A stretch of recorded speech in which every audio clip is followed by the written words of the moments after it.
Miren, yo decía, porque hay toda una cosa que normalmente se dice que antiperonismo, peronismo, la grieta. No, miren, yo traje acá, ahora les voy a explicar qué es este libro, pero quiero contarles algo porque es una cosa que puede ayudarnos a entender el problema que en cierta medida por ahí tenemos los argentinos y que arrastramos en la historia, en los 200 años de historia. El 24 de diciembre de 1929 hubo un atentado contra la vida de Hipólito Yrigoyen. Hipólito Yrigoyen era presidente de la República Argentina. Había ganado en el año 28, el año anterior, por más del 60% de los votos. Pero la crisis del crack del 29, de la Bolsa de Nueva York y lo que fue la Gran Depresión, después a partir del 30, había disparado los precios en la Argentina de los alimentos. Había muchísima inflación. Habían perdido poder adquisitivo los salarios de los trabajadores, producto del crack mundial, y había una oposición muy feroz. A Hipólito Yrigoyen habían hecho un acto el día anterior en la puerta de la casa, y el 24 de diciembre, cuando iba acompañado con su custodia, una persona atentó contra su vida con 5 balazos. Hirió al comisario que iba con él, Yrigoyen salió ileso y el agresor fue abatido por la policía. Pero yo quiero mostrarles, porque obviamente si yo cuento, bueno, puede ser una opinión sesgada de Cristina lo que está diciendo. Este libro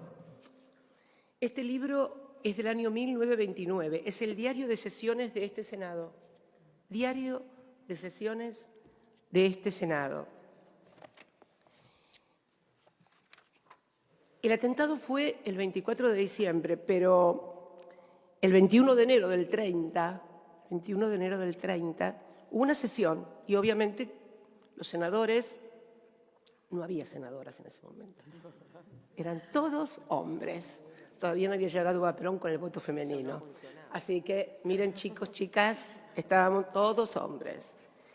Y entonces un senador radical, el senador del Valle, pide la palabra para hacer una manifestación precisamente por eso que había sucedido.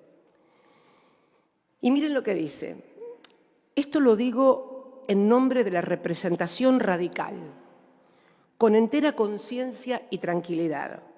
Ese atentado no ha sido sino la consecuencia de la actitud interperante y desorbitada de la prensa, de partidos y aún, señor presidente, del mismo honorable Senado.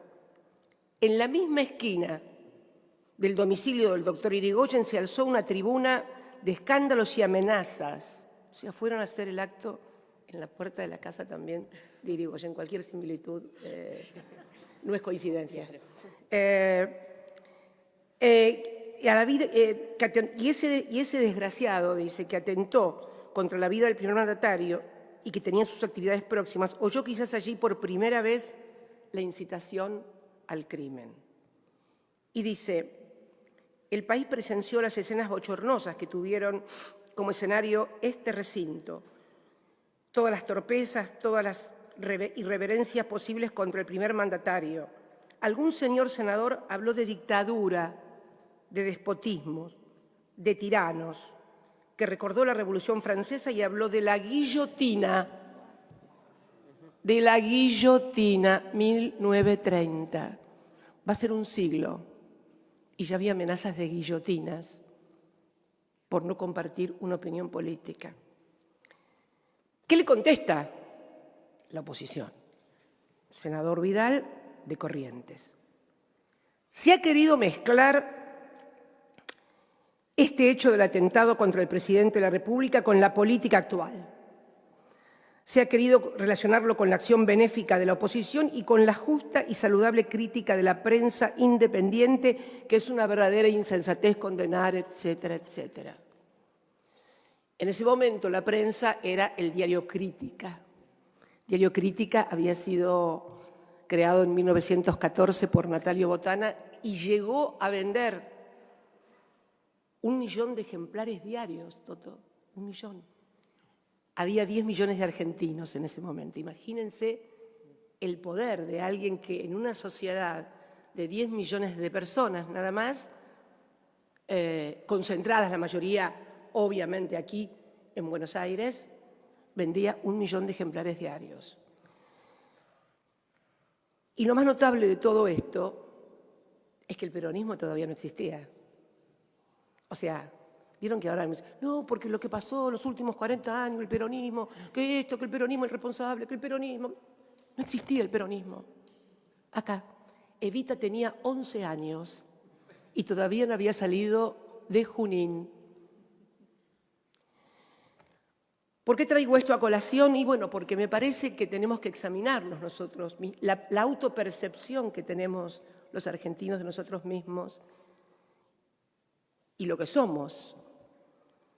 Porque siempre hubo grupos, tal vez, no mayoritarios, pero sí pequeños, pero de gran poder, que quieren suprimir, eliminar al que piensa diferente. 6 meses después de esto, Hipólito Yrigoyen se producía el primer golpe militar de la historia y se fundaba lo que después se conoció hasta 1983 como el Partido Militar. Esto sucedía en 1930. Creo que esto es para ayudarnos a reflexionar. Ustedes saben que a mí me gusta mucho la historia y es tal vez un lugar común decir que los pueblos que no conocen su historia están condenados a repetirla, pero no por ser común deja de ser cierto, ¿no?